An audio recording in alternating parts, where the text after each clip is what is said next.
Pourquoi Dieu le permet-il? Dr Wilder Smith.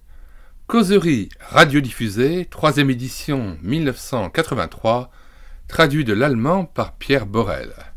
Brochure de 31 pages, Action chrétienne par la radio, la presse et la télévision, édition de Radio Réveil, Parole de vie. 1. Introduction. C'est pour moi une véritable énigme, disait un professeur à un collègue, que des gens, par ailleurs sensés, puissent dire qu'ils croient en un Dieu bon, omniscient, bienveillant et tout-puissant, en un Dieu personnel. Cela passe mon entendement. Car ces gens, assez nombreux semble-t-il, paraissent fermement convaincus et s'imaginent même qu'ils sont en relation personnelle avec leur Dieu. Dans une certaine mesure, je puis comprendre leur prétendue croyance, lorsqu'ils contemplent un beau lever de soleil sur la montagne, ou une orchidée dans tout son éclat, ou simplement des hommes et des femmes bien portants. Mais faut-il qu'ils soient bornés pour ne pas voir l'envers du tableau? Que dire donc du chat qui guette la souris, joue avec elle cruellement, avant de la croquer? Cela est-il beau et bienveillant? Que dire de la jeune mère rongée par un cancer, dont le corps sent déjà la décomposition avant d'être dans le cercueil? Est-ce donc beau? Est-ce un signe de la grande sagesse et bienveillance de leur Dieu, créateur de tout cela? Et l'agonie du Père? Et les enfants orphelins? Tout cela est-il conforme au plan de leur Dieu, tout comme les levées du soleil? S'il a tout créé, s'il est tout-puissant, il a donc voulu tout cela. Et s'il en est ainsi, est-il censé de l'appeler un Dieu bon? Et que dire des atrocités de la guerre, en particulier de la guerre moderne? Qu'on pense seulement aux personnes gazées, entre guillemets, ou qu'on a fait mourir cruellement dans les camps de concentration, et parmi lesquels beaucoup appartenaient à son peuple élu. Pourquoi un Dieu bon, un Dieu d'amour et tout-puissant, a-t-il permis de telles abominations? Des sans-dieux même les auraient immédiatement fait cesser s'ils en avaient eu le pouvoir. Mais leur Dieu a permis ces choses pendant des années. Jette aussi un regard dans un autre domaine, poursuivit le professeur, et dis-moi ce que tu penses des raffinements des mots répandus de tous côtés dans la nature. Considère par exemple le processus de la propagation de la malaria. Il porte la marque évidente d'un plan soigneusement élaboré, uniquement pour permettre au parasite de faire souffrir son hôte. Le monde m'apparaît comme le résultat d'un plan remarquable où se mêlent le bien et le mal pour le genre humain. C'est un fatras religieux qui choque la raison et le bon sens. Non, je ne puis y croire. Pour autant que j'en puisse juger, il semble qu'un Dieu créateur, qui serait à la fois bon et mauvais, à supposer qu'il existe, c'est un non-sens du point de vue de la pensée. Un Dieu tout-puissant et bon ne devrait pas offrir simultanément tant de preuves d'une bonté apparemment délibérée et tant de signes d'une malignité froidement calculée. Cette antinomie conduit directement au nihilisme. Pouvons-nous en effet attendre qu'une seule personne essaie seulement de se représenter un être supérieur pareil, extraordinairement sage et bon, et pourtant aussi terriblement vindicatif et malfaisant, un être qui invente tous les tourments possibles pour hommes et bêtes? C'est proprement absurde. Quant au vieil artifice qui consiste à admettre un diable à l'origine du mal, il ne résoudra pas davantage le problème. Un Dieu tout-puissant et bon supprimerait aussitôt le diable supposé et ne passerait pas pour être la cause du mal.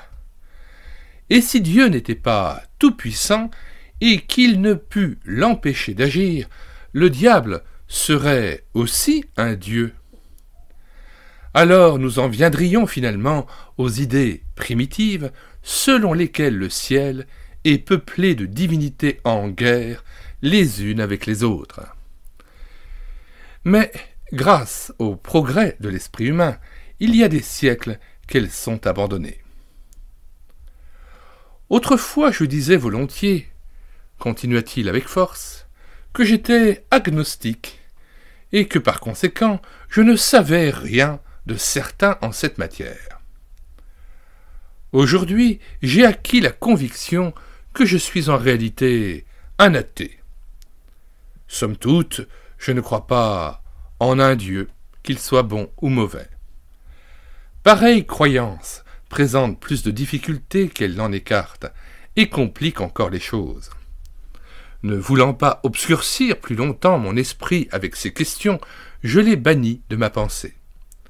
Au surplus, je ne conçois pas qu'un homme intelligent et de bonne foi puisse être d'un autre avis.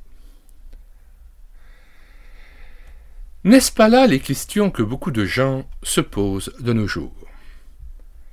Si Dieu est tout-puissant, disent-ils, et en tant que Dieu, il doit l'être, pourquoi ne met-il pas fin à tout ce chaos, à toutes ces guerres, à tous ces mensonges, aux injustices, à la misère et aux maladies dans le monde?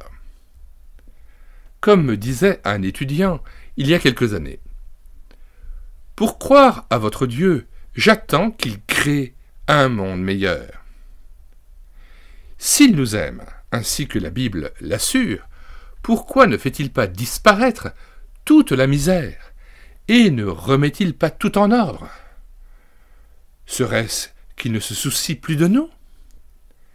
S'il nous a oubliés et ne prend plus soin de nous, pourquoi devons-nous nous soucier de lui? Tout-puissant, il pourrait tout changer à l'instant.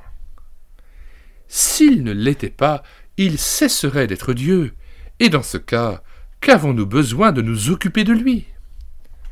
C'est précisément parce qu'il permet la coexistence du mal et du bien que tant de gens deviennent athées, ainsi que mon ami, le professeur cité plus haut. N'allons surtout pas croire que ces questions soient spécifiquement modernes, et que, parce que nous nous les posons, nous soyons des penseurs avancés. Après le premier péché, quand des chardons et des épines sortirent de terre, Adam et Ève auraient pu également se demander « Pourquoi Dieu a-t-il permis tout cela? Il ne nous aime donc plus et nous abandonne ?» Ce fut pareillement le cas de Job, lorsque le malheur fondit sur lui et sa famille. Dieu aurait pu l'empêcher s'il l'avait voulu, car il est sûrement tout-puissant. Mais le voulait-il? S'occupait-il encore de Job? Sinon, pourquoi donc Job devrait-il se soucier si longtemps de lui et le servir? Dans la vie d'Adam et de Job, beaucoup de choses indiquaient, il est vrai, que Dieu se souciait encore d'eux, mais ils étaient troublés. Le monde des humains offrait déjà des preuves pour et contre l'amour et la sollicitude de Dieu. Alors surgit la même contradiction que maintenant, et la question demeure aujourd'hui comme jadis. Pourquoi, en dépit de toutes les preuves contraires, faut-il croire et se confier en un Dieu bon? Un physicien me la posa en ces termes.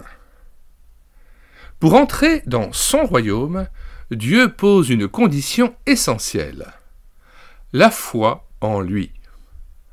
Pourquoi en fait-il un si grand cas? Car la foi, ce n'est rien d'autre que le résultat de l'effort que nous faisons de tenir pour vrai une chose dont le contraire est clairement prouvé.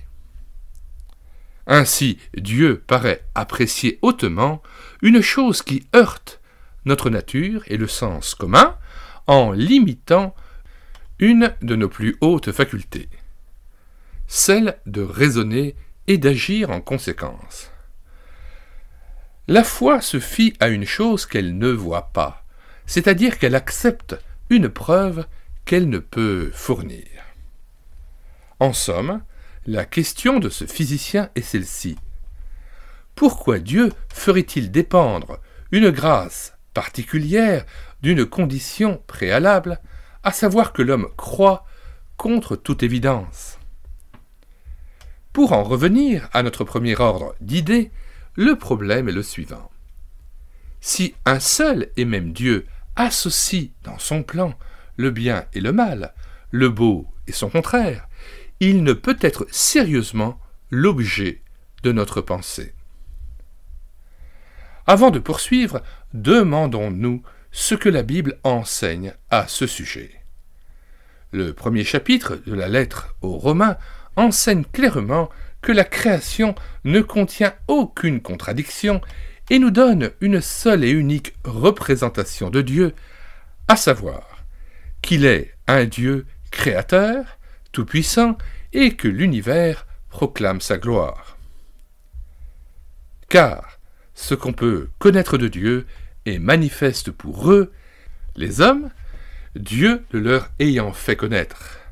En effet, les perfections invisibles de Dieu, sa puissance éternelle et sa divinité se voient comme à l'œil depuis la création du monde, quand on les considère dans ses ouvrages. Ils sont donc inexcusables. Romains 1, versets 10 à 20. Ainsi, selon la Bible, un homme qui contemple l'univers sans y discerner la puissance éternelle de la glorieuse divinité, et qui, du visible, ne tire aucune conclusion quant à l'invisible, cet homme est sans excuse. Mais la Bible va plus loin dans ce sens. Écoutons. Ils sont donc inexcusables puisque, ayant connu Dieu, ils ne l'ont point glorifié comme Dieu, et ne lui ont point rendu grâce. Mais ils se sont égarés dans leurs pensées, et leur cœur, sans intelligence, a été plongé dans les ténèbres. Romains 1, verset 21.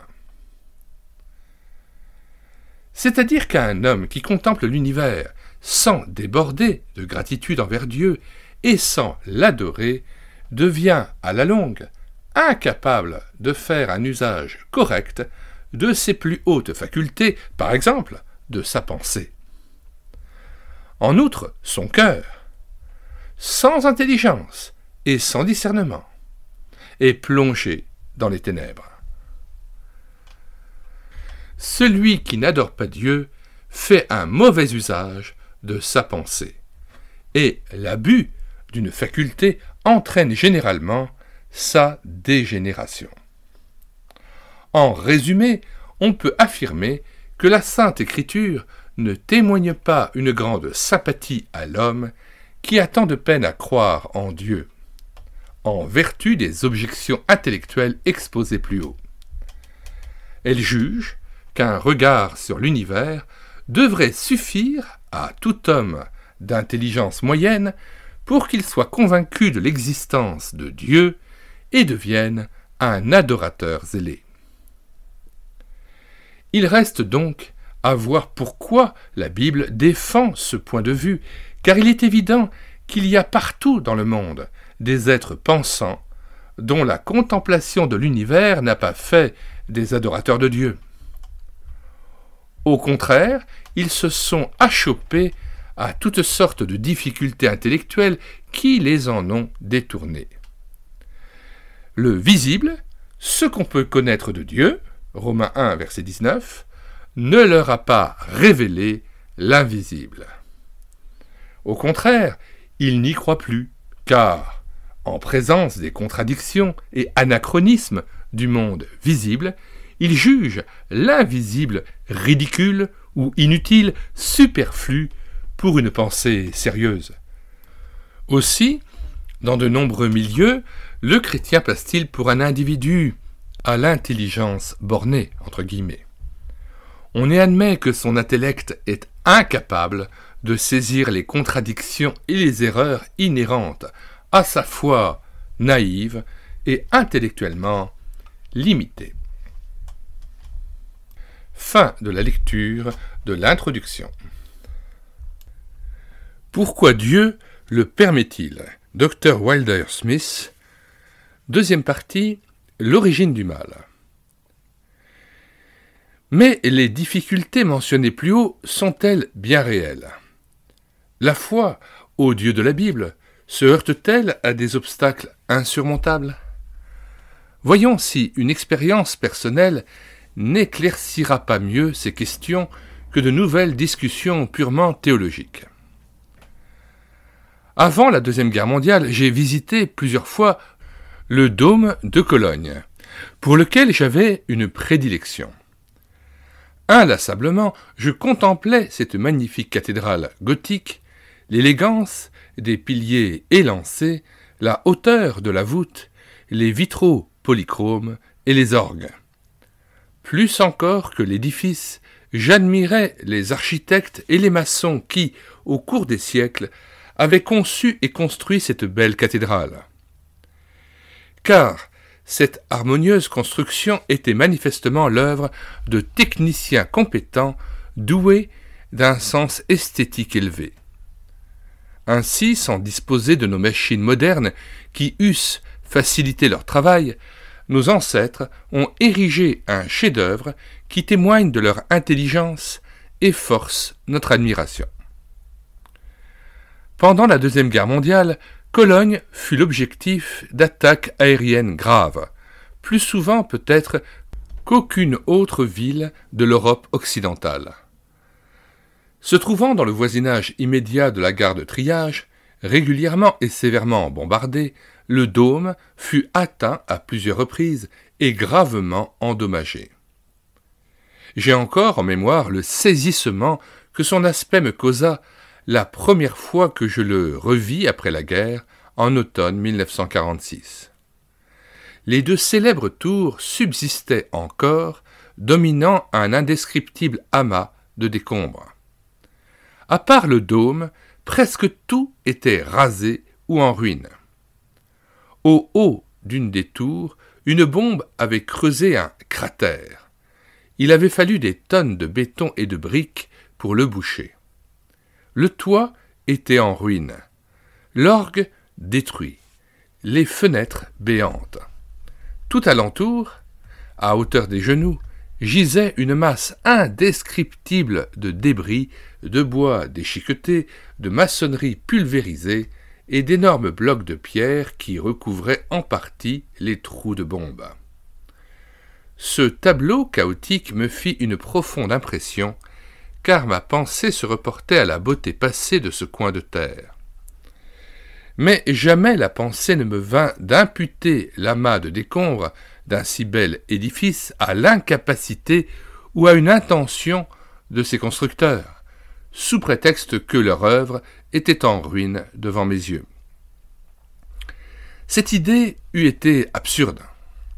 À la vérité, au milieu des ruines même, apparaissait la beauté primitive de l'édifice, et ce qui en restait montrait à l'évidence l'habileté et la maîtrise de ses architectes. Encore debout, les piliers imposants, encore visibles, les gracieuses ogives. Jusqu'aux trous d'obus qui témoignaient du bon travail des gens de métier. À l'intérieur, les ruines découvraient des détails cachés pendant des siècles au regard, démentant l'idée absurde suggérée plus haut.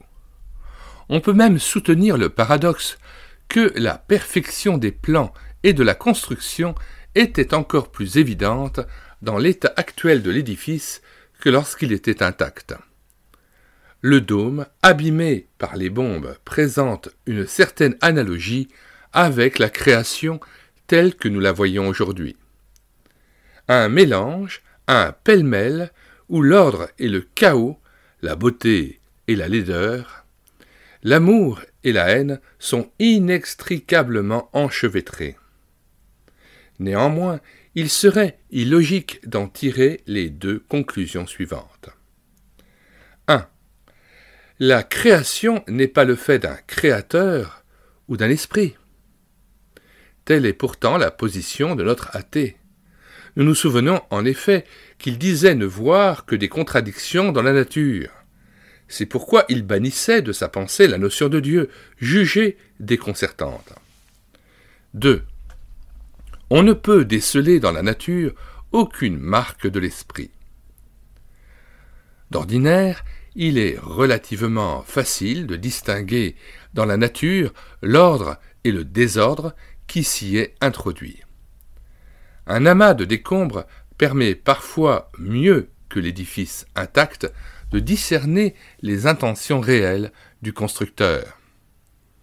Par exemple, l'étude des cellules cancéreuses, cellules ruinées entre guillemets de l'édifice appelé corps entre guillemets, a révélé bien des mystères insoupçonnés concernant la structure des cellules saines de l'organisme, mystères qui n'auraient pu être découverts aussi facilement par une autre voie. Ainsi donc, bien que la création offre un mélange de bien et de mal, il est insoutenable d'en conclure qu'il n'y a pas de créateur et qu'on n'y décèle aucune marque de son esprit. Et pourtant, telle est la position des athées et des agnostiques qui prétendent que le spectacle de l'univers, où règne l'ordre et le désordre, ne permet pas d'y découvrir l'esprit du Créateur. Mais l'illogisme de cette thèse saute aux yeux. Le premier chapitre de la lettre aux Romains, dans le Nouveau Testament, le souligne également. Dans le même chapitre, la Bible enseigne que maladie, mort, haine et laideur sont autant de signes d'un état de désordre, et qu'il se distingue aisément de santé, vie, amour et beauté, en un mot, de l'ordre primitif. Ainsi, Romains 1 nous apprend que la création, voire la création altérée, défigurée depuis la chute, donne une connaissance de Dieu suffisante pour inciter tout homme pensant à la gratitude et à l'adoration. Et cet enseignement n'est certainement pas illogique, mais bien plutôt une représentation exacte des faits.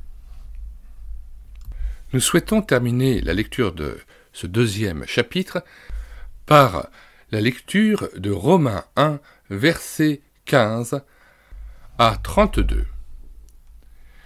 Ainsi, j'ai un vif désir de vous annoncer aussi l'Évangile à vous qui êtes à Rome. Car je n'ai point honte de l'Évangile. C'est une puissance de Dieu pour le salut de quiconque croit, du juif, premièrement, puis du grec. Parce qu'en lui est révélée la justice de Dieu, par la foi et pour la foi, selon qu'il est écrit, le juste vivra par la foi. La colère de Dieu se révèle du ciel contre toute impiété et toute injustice des hommes qui retiennent injustement la vérité captive, car ce qu'on peut connaître de Dieu est manifeste pour eux, Dieu le leur ayant fait connaître. En effet, les perfections invisibles de Dieu, sa puissance éternelle et sa divinité se voient, comme à l'œil, depuis la création du monde, quand on les considère dans ses ouvrages. Ils sont donc inexcusables, puisque, ayant connu Dieu, ils ne l'ont point glorifié comme Dieu et ne lui ont point rendu grâce. Mais ils se sont égarés dans leurs pensées et leur cœur sans intelligence a été plongé dans les ténèbres. Se vantant d'être sages, ils sont devenus fous, et ils ont changé la gloire du Dieu incorruptible en image représentant l'homme corruptible, des oiseaux, des quadrupèdes et des reptiles. C'est pourquoi Dieu les a livrés à l'impureté selon les convoitises de leur cœur, en sorte qu'ils déshonorent eux-mêmes leur propre corps. Eux qui ont changé la vérité de Dieu en mensonge et qui ont adoré et servi la créature au lieu du Créateur, qui est béni éternellement. Amen. C'est pourquoi Dieu les a livrés à des passions infâmes, car leurs femmes ont changé l'usage naturel en celui qui est contre nature, et de même les hommes, abandonnant l'usage naturel de la femme, se sont enflammés dans leurs désirs les uns pour les autres, commettant homme avec homme des choses infâmes et recevant en eux-mêmes le salaire que méritait leur égarement. Comme ils ne se sont pas souciés de connaître Dieu, Dieu les a livrés à leur sens réprouvé pour commettre des choses indignes. Étant remplis de toute espèce d'injustice, de méchanceté, de cupidité, de malice, pleins d'envie, de meurtre, de querelles, de ruse, de malignité, rapporteurs, médisants, impies, arrogants, hautains, fanfarons, ingénieux au mal, rebelles à leurs parents, dépourvus d'intelligence, de loyauté, d'affection naturelle, de miséricorde. Et, bien qu'ils connaissent le jugement de Dieu, déclarant dignes de mort ceux qui commettent de telles choses, non seulement ils les font, mais ils approuvent ceux qui les font.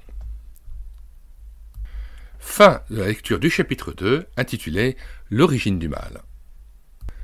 Pourquoi Dieu le permet-il? Dr. Wilder Smith. 3. Pourquoi Dieu permet-il le mal? Il va de soi que toutes les illustrations et les similitudes proposées jusqu'ici sont incomplètes, y compris celle du dôme. Le défaut de cet exemple, c'est que les constructeurs du dôme sont morts depuis longtemps et n'ont pu empêcher le bombardement de leur chef-d'œuvre. Dieu n'est pas mort, c'est ce que nous soutenons. Dès lors, on se demande pourquoi un Dieu tout-puissant qui, nous l'admettons, aime son chef-d'œuvre, la création, n'a pu en empêcher la détérioration, le bombardement entre guillemets.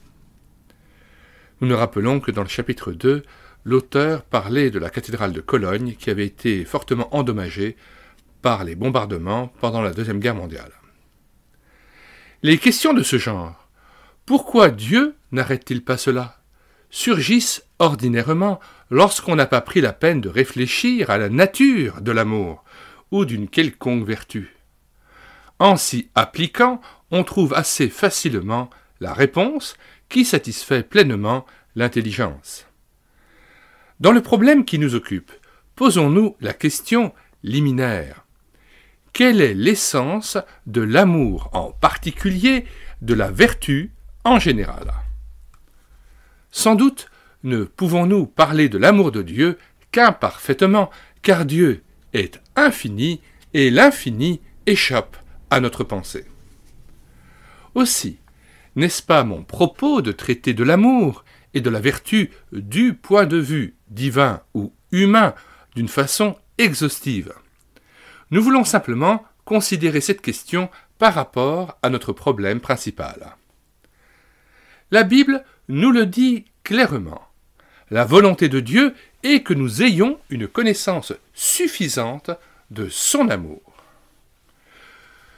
Lui qui est infini se révèle à nous par un message mesuré à notre intelligence limitée en nous proposant l'exemple de l'amour humain du fiancé pour sa fiancée.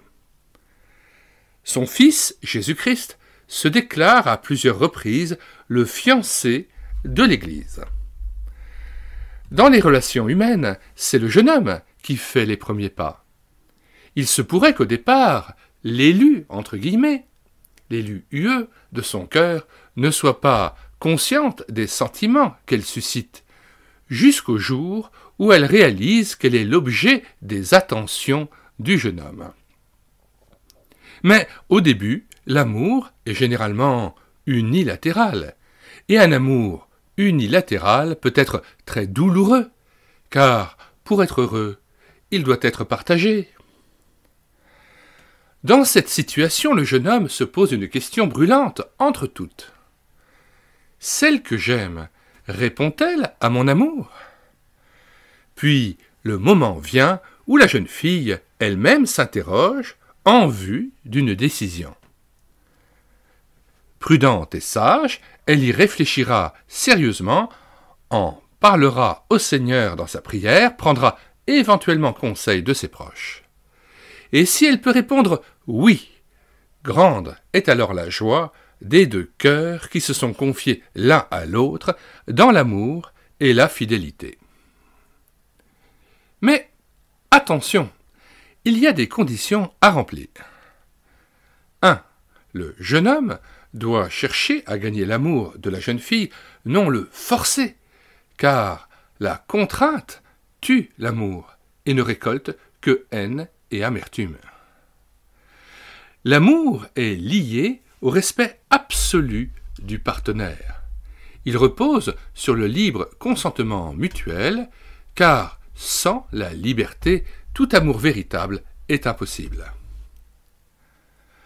Lorsque Eliezer, le serviteur d'Abraham, eut demandé Rebecca en mariage pour Isaac, il voulut tout simplement l'emmener après avoir obtenu le consentement de ses parents.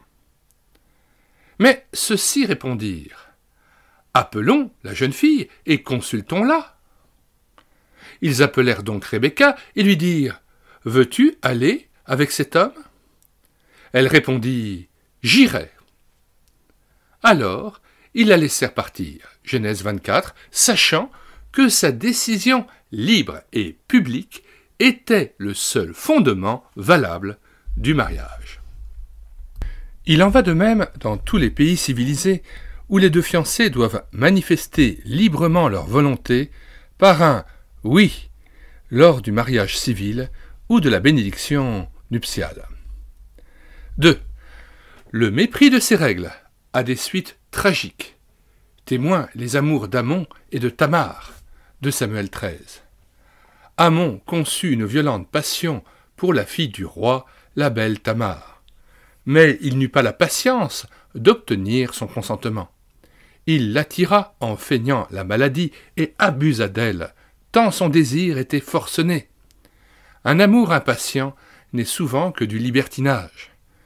La suite de cette histoire en témoigne. Amon eut pour elle une forte aversion, plus forte que n'avait été son amour. 2 Samuel 13, verset 15. C'est ce qui arrive en pareil cas. Le cœur brisé, Tamar demeura seule dans la maison d'Absalom, son frère. 2 Samuel 13, verset 20. La femme souffre plus que l'homme d'une liaison rompue, et il faut apprendre aux jeunes gens que la jeune fille n'est pas un jouet, mais une personne digne de respect. La conclusion s'impose. En amour, la liberté d'aimer est absolument indispensable. Il ne s'agit pas seulement de l'union physique, qui peut procéder de la volupté, mais de l'union de l'être tout entier, esprit, âme et corps. La seule union charnelle pèche contre une loi naturelle fondamentale et produit un endurcissement du caractère d'autant plus grave qu'elle est plus souvent répétée. Elle peut être à l'origine de certaines maladies mentales. Au cas où l'amour fait face à la contrainte, il devient impossible au partenaire de s'entraimer sincèrement et l'amour engendre l'aversion. 3. En résumé, la condition primordiale d'un véritable amour, c'est l'absolue liberté de l'agréer ou de le refuser. 4. La Bible enseigne que Dieu est amour et désire que nous lui répondions par un amour véritable. Car l'amour n'est satisfait que par la réciprocité. Le divin fiancé sollicite l'amour de sa fiancée, l'humanité. Son amour il ne peut nous l'imposer, ce serait en détruire le fondement. En véritable ami, il fait tout pour nous en prouver la pureté. Il s'abaisse jusqu'à nous, en Jésus-Christ qui se fait homme. Il se charge volontairement de la mort pour nous délivrer du péché et de ses conséquences. Il n'y a pas de plus grand amour que de donner sa vie pour ses amis, Jean 15, verset 13. Plus encore, il donne sa vie pour ses amis, exemple du plus grand amour dont un homme est capable. 5. Et maintenant, arrêtons-nous à la question suivante. Qu'arriverait-il si Dieu, en créant l'homme, lui avait refusé la faculté de prendre une décision morale, s'il n'était qu'un automate ou comparable à une porte qu'on ouvre avec la bonne clé ou un distributeur automatique qui fonctionne après l'introduction d'une pièce de monnaie? S'il suffisait à Dieu de presser sur un bouton pour obtenir notre consentement, serait-ce là un amour véritable? Non, assurément. Ce n'est pas ainsi qu'il peut naître, ni aucune autre vertu. Pour être assuré de notre amour, Dieu doit nous donner la liberté de nos décisions. Cette liberté implique naturellement la possibilité de ne pas répondre à l'amour de Dieu. Dieu voulait et veut toujours instaurer un règne d'amour sur la terre, mais il doit assumer ce risque. Ce sont précisément ceux qui n'ont guère réfléchi à la nature de l'amour qui imputent si volontiers à Dieu le rôle de dictateur et croient qu'il veut, encore aujourd'hui, nous faire violence. Le même risque existe pour toute autre vertu, par exemple pour la charité. Si je donne de l'argent à un pauvre homme qui a faim, je fais une bonne action. Mais si je dis que les nécessiteux doivent être secourus officiellement et que les autorités municipales m'obligent à payer une taxe destinée à l'assistance des pauvres, il n'y a de ma part aucun mérite. Dans le premier cas, je donne de la main à la main volontairement. C'est une action vertueuse. Dans le second, en payant mes impôts, je ne fais que mon devoir. La bienfaisance obligatoire est un impôt. Si je force un enfant à être bon, cette bonté est bien superficielle. La contrainte seule ne peut mener à la bonté ou à la vertu. Par là, je ne blâme nullement l'emploi de la force pour punir les malfaiteurs, lorsque la force est nécessaire pour maintenir l'ordre. Mais cela n'a rien de commun avec la bonté. Ce qui précède révèle une faiblesse du monde moderne, où la bienfaisance et les œuvres de charité sont étatisées. N'étant plus volontaires, elles cessent d'être de la bienfaisance et de la charité. Un autre point mérite aussi d'être mentionné. Celui qui fait part volontairement de son argent ou de ses biens, qui fait l'aumône, ainsi qu'on disait autrefois, celui-là tire de son acte une bénédiction. Jésus lui-même l'a déclaré. Il y a plus de bonheur à donner qu'à recevoir. La vertu enrichit et ennoblit celui qui l'exerce et lui apporte joie et contentement. Tel n'est pas le cas du contribuable qui paye ses impôts et souvent à contre-cœur. Les orphelinats d'un George Muller furent soutenus entièrement par des dons volontaires et administrés par un personnel bénévole. Ils ont été des foyers d'amour et de joie pour des milliers d'orphelins. En revanche, dans l'établissement d'État, le personnel se montre souvent aussi froid que les murs de la maison. L'État-providence tue trop souvent la charité et la bienfaisance qui étaient à la base des institutions privées. Cet état de choses exerce une influence néfaste sur le caractère qui perd le sens de la vertu et l'esprit de sacrifice. C'est là un des plus graves dangers du monde surorganisé. On prépare ainsi la voie aux dictateurs qui veulent gouverner les masses. Confère Hitler. La résistance aux tyrans exige la force de caractère, mais le caractère se forge par l'exercice prolongé de la vertu, ou en affrontant les circonstances graves de la vie, jusqu'à souffrir parfois pour motif de conscience. Ces éléments nécessaires à la formation du caractère, le monde moderne, socialisé entre guillemets, tend à les éliminer, souvent en vertu d'une fausse position humanitaire. Couvrir tous les besoins de tous, du berceau à la tombe.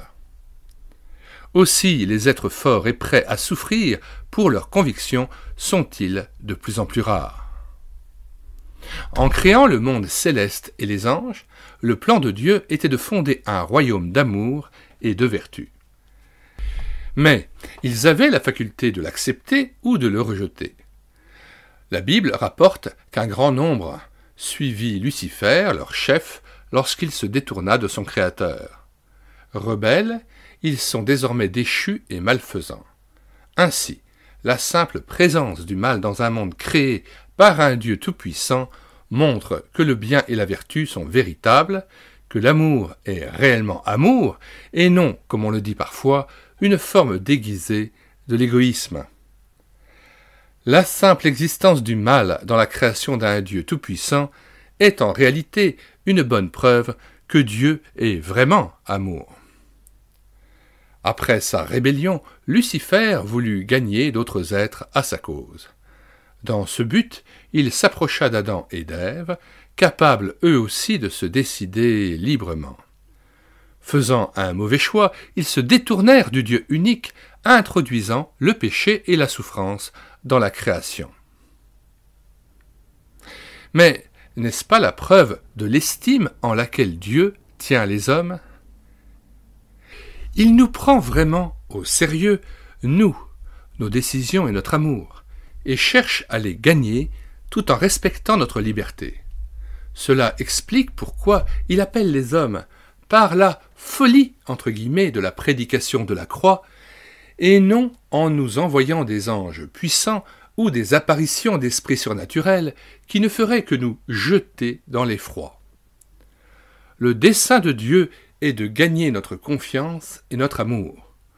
Aussi emploie-t-il les moyens les plus naturels dont il dispose, répugnant à nous intimider par une démonstration de puissance, car ce serait la méthode d'un despote, non d'un Dieu amour. L'amour que Dieu demande des hommes ne peut leur être imposé. Les miracles même de Jésus sont faits dans cet esprit. En résumé, Dieu a permis que l'univers soit bombardé, entre guillemets, selon l'image employée plus haut, parce que ce risque est impliqué dans le plan qui consiste à établir un royaume d'amour dans la liberté. Et, sans cette liberté, ce ne serait pas un royaume d'amour. Fin de la lecture du chapitre 3, intitulé « Pourquoi Dieu permet-il le mal ?»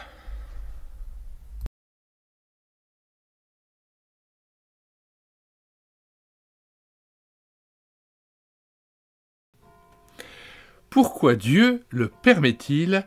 Dr. Wilder-Smith. 4e partie est maintenant. Que fit Dieu lorsque la création eut pris une mauvaise direction en se détournant de lui, le seul bon? Après la chute, que se passa-t-il? La Bible nous dit que dans sa toute science, Dieu avait déjà pris sa décision et ses dispositions avant même que l'homme et les anges se fussent engagés sur une mauvaise voie. Le fait que Dieu avait prévu la chute est, pour beaucoup, une pierre d'achoppement. En réalité, la difficulté est légère. Voici pourquoi. En observant attentivement quelqu'un, je surprends chez lui des manies, des tics. Il dit par exemple « Ah !» avant de prononcer un mot difficile. Ou bien, en faisant un bon mot, il fronce les sourcils, si bien qu'à la longue je puis dire à coup sûr ce qu'il va faire dans tel cas. Mais je ne suis pas pour autant responsable de son acte.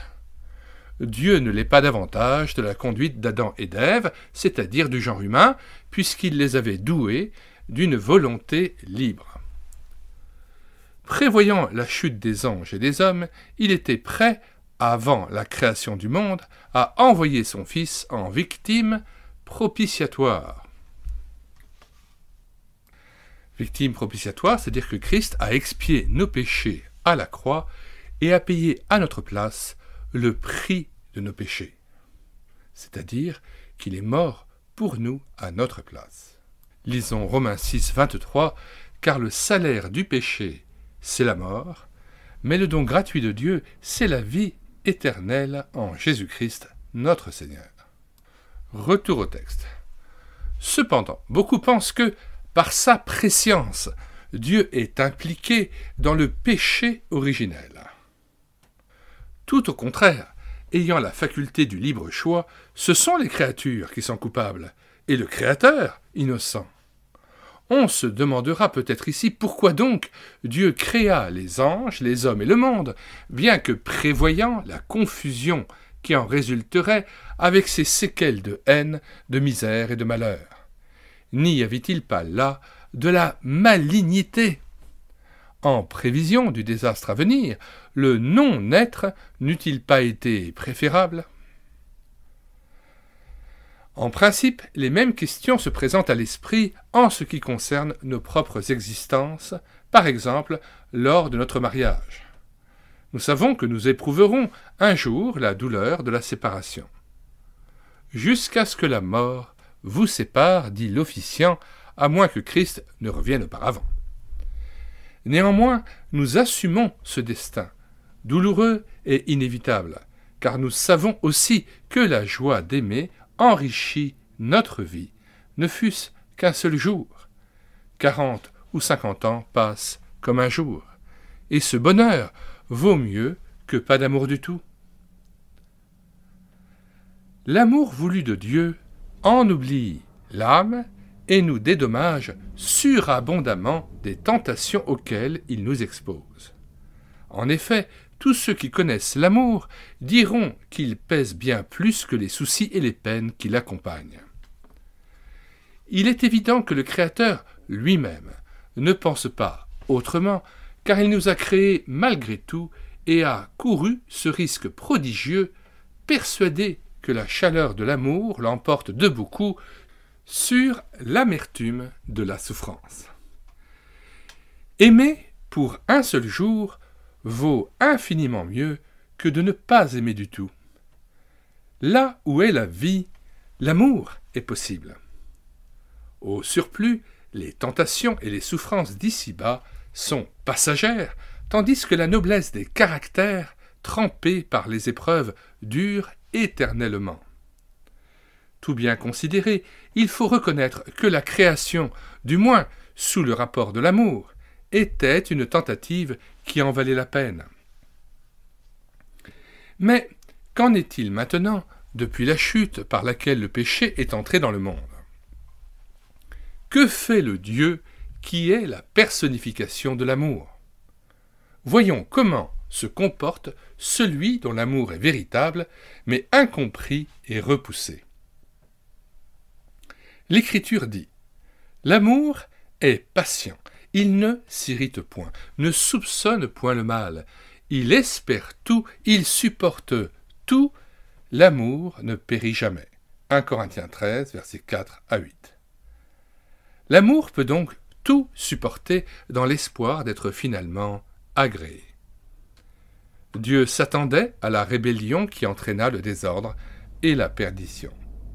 Cependant, il ne s'enflamma pas de colère, il n'anéantit pas d'un coup toute son œuvre, comme agissent fréquemment ceux qui éprouvent une contrariété ou subissent une injustice. Bien plus, il chercha patiemment à sauver ce qu'il pouvait de la perdition.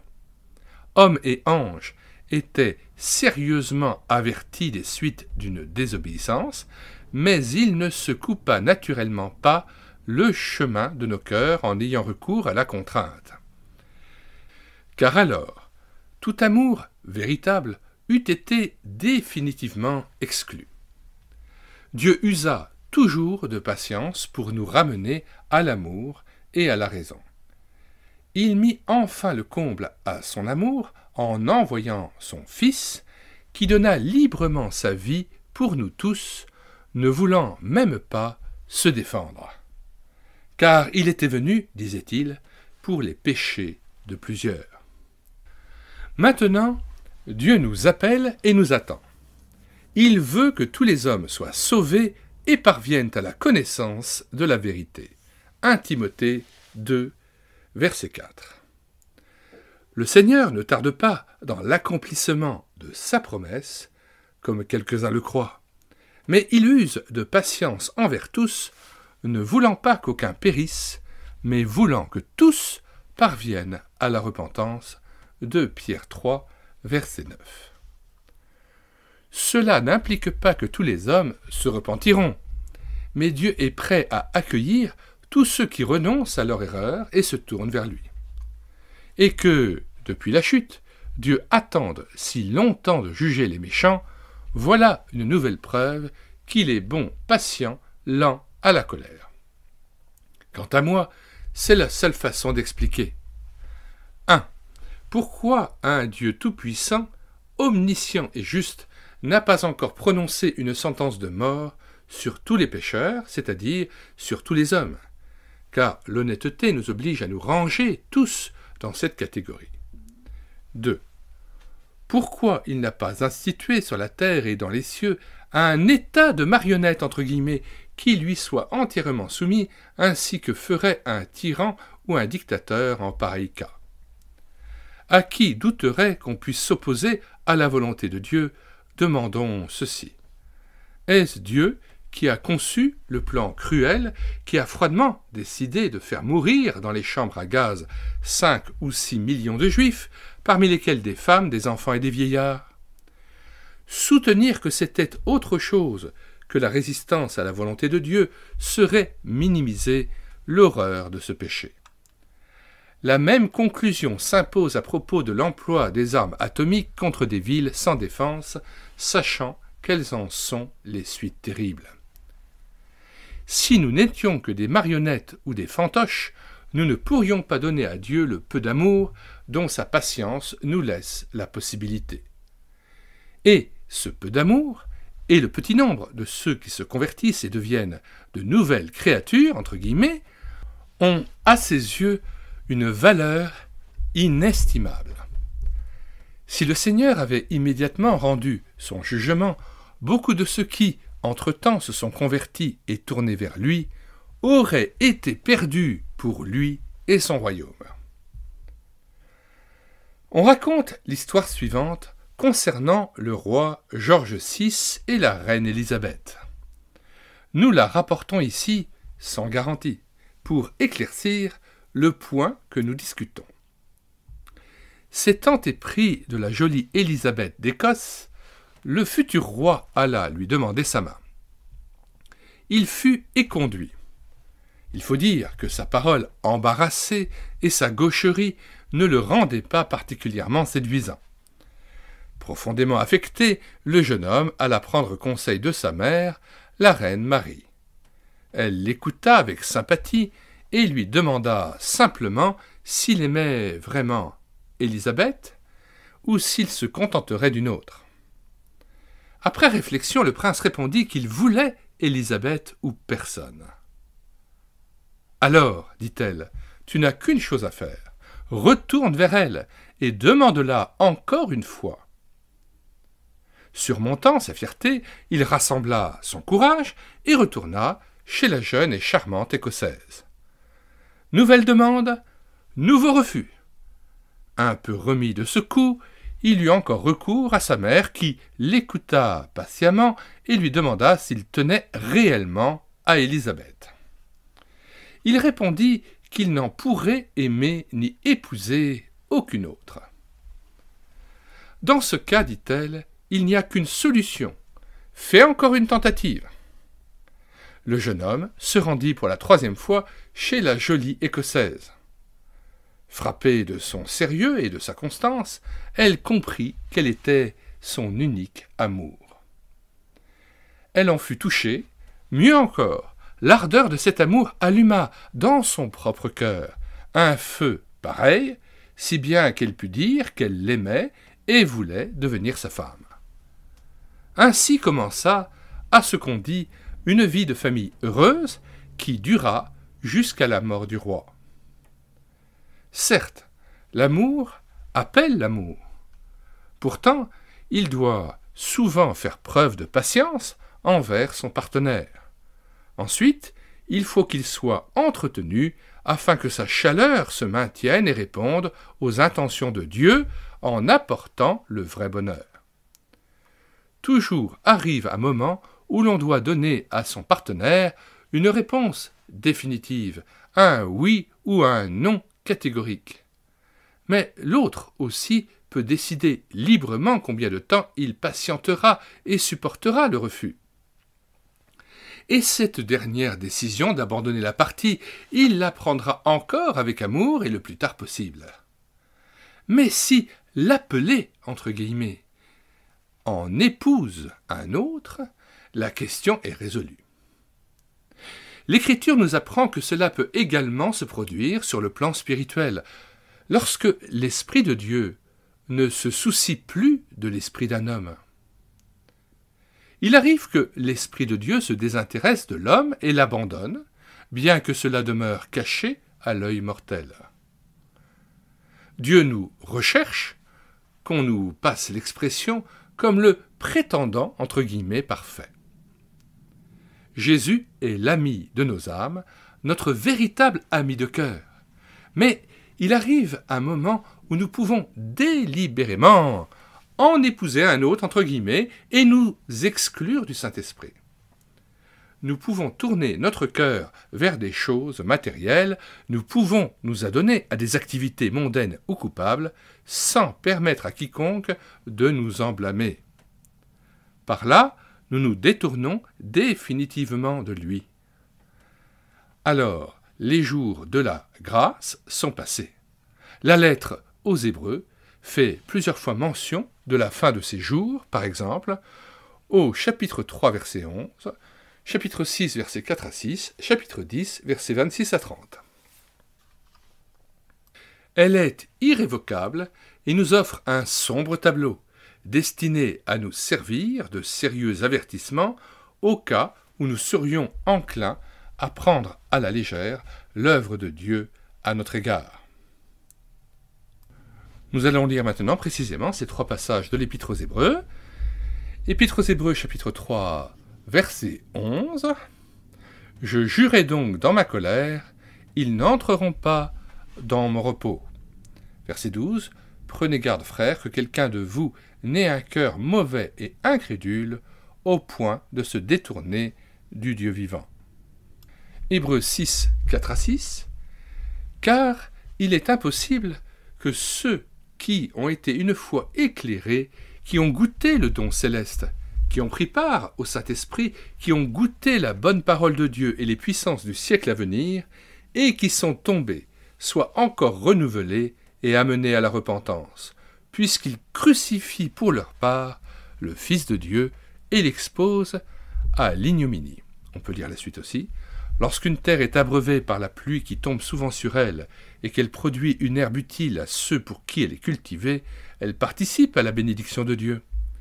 Mais si elle produit des épines et des chardons, elle est réprouvée et près d'être maudite, et on finit par y mettre le feu. » Enfin, Hébreux 10, versets 26, 31. « Car si nous péchons volontairement après avoir reçu la connaissance de la vérité, il ne reste plus de sacrifice pour le péché, mais une attente terrible du jugement et l'ardeur d'un feu qui dévorera les rebelles. Celui qui a violé la loi de Moïse meurt sans miséricorde sur la déposition de 2 ou de 3 témoins. De quel pire châtiment pensez-vous que sera jugé digne celui qui aura foulé aux pieds le Fils de Dieu, qui aura tenu pour profane le sang de l'alliance par lequel il a été sanctifié et qui aura outragé l'Esprit de la grâce. Car nous connaissons celui qui a dit « À moi la vengeance, à moi la rétribution ». Et encore, le Seigneur jugera son peuple. C'est une chose terrible que de tomber entre les mains du Dieu vivant. À toutes fins utiles, nous signalons qu'il y a un excellent commentaire de l'Épître aux Hébreux, écrit par Andrew Murray, qui s'appelle « Le voile déchiré ». Vous pouvez l'acheter dans une des nombreuses librairies chrétiennes ou maisons d'édition chrétiennes. nous en avons assuré la lecture audio intégrale sur cette chaîne YouTube et l'écouter sa parole. Pourquoi Dieu le permet-il? Dr. Wilder Smith. 5e partie, conclusion. Nous avons considéré le chaos et le mal répandu dans la création et la nature de Dieu tel qu'il se révèle dans l'Écriture. En quoi on n'a pas cherché à égaler les théologiens, mais à exprimer les pensées d'un laïc dans la langue des profanes. En conclusion, il ne paraît pas insoutenable de croire en un Dieu tout-puissant dont l'essence est l'amour parfait. Si Dieu est réellement amour, et s'il s'est révélé parfaitement en Christ, Christ l'affirme, sans doute possible, il est compréhensible que le monde soit ce qu'il est actuellement, jusqu'à ce que Dieu ait sauvé de la ruine ceux qui se repentent et se tournent vers lui, par quoi ils reçoivent le pardon de leurs péchés et parviennent à la paix qui surpasse toute intelligence. Cependant, lorsque l'œuvre de salut sera accomplie, c'est-à-dire quand tous ceux que Dieu peut sauver des anciennes ruines seront en sûreté, telle est l'exhortation de l'apôtre Pierre, sauvez-vous de cette génération dévoyée, perverse, acte 2, verset 40, alors Dieu, selon sa promesse, rénovera tout. Le dôme, ici il est fait allusion en fait à la cathédrale de Cologne, toute l'œuvre de la création qui sera encore meilleure qu'au temps d'Adam. Il créera de nouveaux cieux et une nouvelle terre où la justice habitera. 2 Pierre 3, verset 13. Parce qu'on ne peut guère croire, n'est-il pas vrai, qu'il laisserait sa propre création indéfiniment dans le chaos? Dieu dit dans sa parole que régneront ensemble dans cette nouvelle économie tous ceux qui ont été renouvelés et purifiés par la repentance, réchauffés par l'amour de son esprit et qui n'aiment plus le désordre du monde présent. On comprend aisément combien il est sage de faire participer de tels hommes au gouvernement de ce royaume parfait, car ils ont goûté une fois l'amertume de s'être détournés du Dieu unique. Aussi est-il invraisemblable qu'ils commettent encore la même faute et réintroduisent la souffrance dans le monde. Chat échaudé craint l'eau froide, dit-on. Le pécheur sauvé craint de même le péché. C'est avec ces hommes sauvés que Dieu peuplera son nouveau royaume. Et il en cherche encore, en cet instant même. Sur la nouvelle création régnera le Christ qui seul en est digne, et la meilleure preuve de sa souveraineté, n'est-ce pas son amour à l'égard des hommes pour lesquels il était prêt à mourir? Ordinairement, un souverain exige, comme preuve de la fidélité de ses sujets, qu'ils soient prêts à mourir pour lui. Le Christ fait exactement l'inverse. Il est mort de sa propre volonté pour leur donner la vie. Un tel royaume sera assurément bien gouverné et administré. Ses sujets y seront pleinement heureux. Dieu nous a fait connaître le mystère de sa volonté selon le bienveillant dessein qu'il avait formé en lui-même pour le mettre à exécution lorsque les temps seraient accomplis de réunir toutes choses en Christ, celles qui sont dans les cieux et celles qui sont sur la terre. Éphésiens 1, versets 9 à 10. Lorsque les temps seront accomplis, se rapporte naturellement au gouvernement du royaume de Dieu promis. Toutes choses y sont résumées en Christ. L'homme a déjà part ici et maintenant au royaume qui vient, s'il se laisse sauver de la perdition présente en mettant sa confiance en Jésus-Christ, qui l'a délivré pour toujours de ses péchés. Et je vis un nouveau ciel et une nouvelle terre, car le premier ciel et la première terre avaient disparu, et la mer n'était plus. et je vis descendre du ciel, d'auprès de Dieu, la ville sainte, la nouvelle Jérusalem, préparée comme une épouse qui s'est parée pour son époux. Et j'entendis, du trône, une forte voix qui disait « Voici le tabernacle de Dieu avec les hommes. Il habitera avec eux, et ils seront son peuple, et Dieu lui-même sera avec eux. Il essuiera toute larme de leurs yeux, et la mort ne sera plus, et il n'y aura plus ni deuil, ni cri, ni douleur, car les premières choses ont disparu. » Apocalypse 21, versets 1 à 4. Fin de la lecture de cette brochure intitulée « Pourquoi Dieu le permet-il » du Dr Wilder Smith. Nous mettons dans les commentaires de cette vidéo le lien de téléchargement gratuit de cette brochure, ainsi que le lien vers d'autres ouvrages que nous vous recommandons concernant la foi, le fait de croire en Jésus-Christ, de venir à lui et de saisir la vie éternelle, de recevoir son Esprit Saint par la foi et de devenir enfant de Dieu. Nous mettons donc aussi dans les commentaires de cette vidéo le lien vers l'ouvrage et l'audiobook de l'ouvrage de Billy Graham intitulé « Renaître », qui montre comment naître de nouveau et comment devenir un enfant de Dieu après s'être repenti et avoir cru en la bonne nouvelle de Jésus-Christ. Nous y ajoutons le lien vers plusieurs autres ouvrages que nous vous recommandons, et notamment l'ouvrage de Wilhelm Busch, « Jésus, notre destin ». Tous les téléchargements se feront à partir du site internet médiathèquechrétienne.fr, site comportant plus de 1500 ouvrages dont nous avons assuré la réédition numérique. Il s'agit pour la plupart d'ouvrages chrétiens qui étaient épuisés et non réédités et que nous avons scannés, numérisés et que nous vous proposons gratuitement sous la forme d'ouvrages numérisés ou de books. Alors n'hésitez plus, sur la barre de recherche Google, vous écrivez médiathèquechrétienne.fr, tout attaché d'un seul tenant et sans accent. Arrivez sur le site, vous cliquez sur « Livre à télécharger », puis vous faites une recherche par ordre alphabétique d'auteur.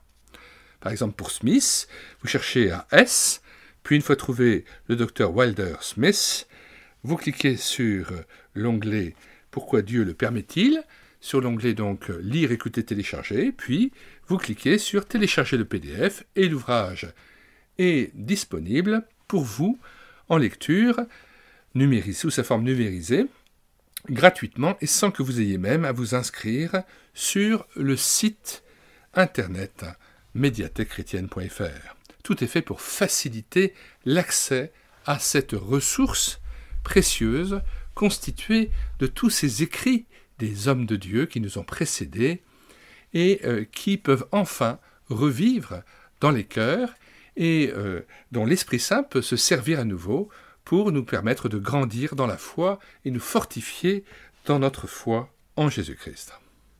Avant de nous quitter, nous vous recommandons de regarder les 300 playlists que nous avons constituées sur cette chaîne YouTube Elle écoutait sa parole. Playlists constituées notamment de centaines d'ouvrages que nous avons répartis en différents thèmes, que nous présentons régulièrement et que nous vous proposons en téléchargement gratuit. À chaque fois, le lien de téléchargement se trouve dans la description de la vidéo. Nous vous proposons aussi plus de 1500 cantiques que nous avons mis en parole, afin que vous puissiez être nourris dans votre louange, dans votre piété personnelle ou en assemblée.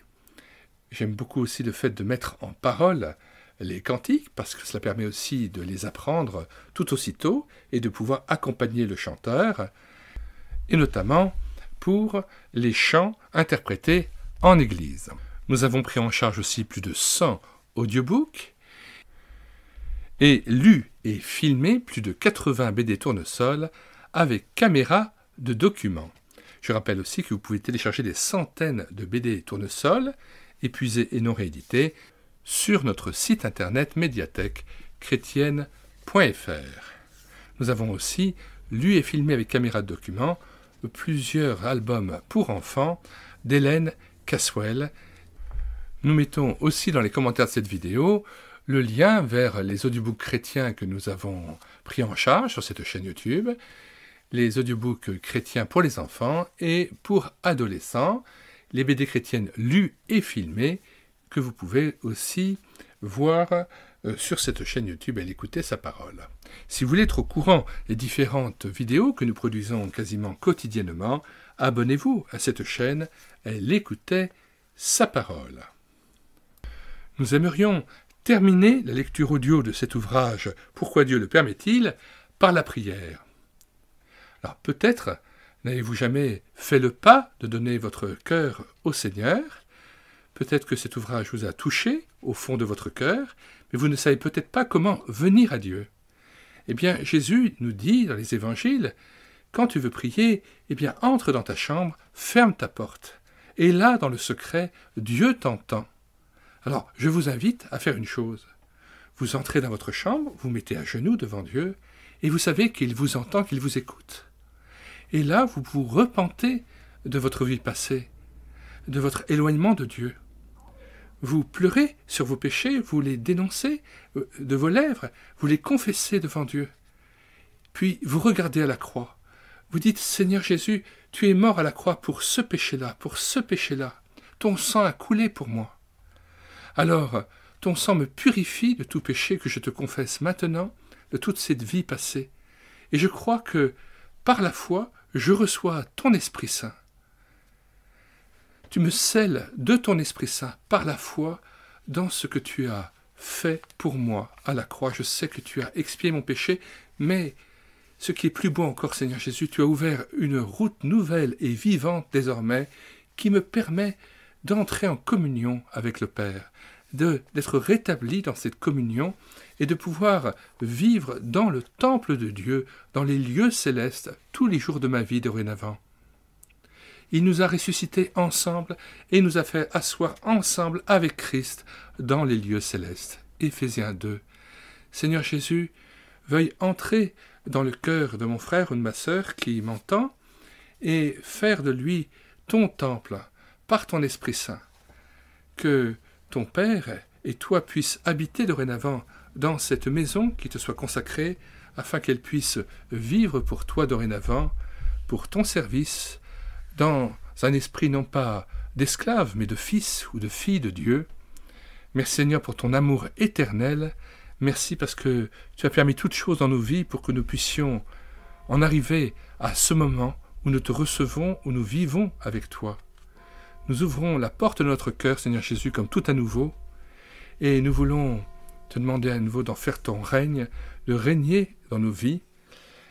Nous te consacrons notre corps, notre âme, nos pensées, tout notre esprit, afin qu'il te soit consacré et que nous soyons amenés à rentrer dans tes voies, dans ton repos. Nous te louons et te bénissons, Seigneur Jésus.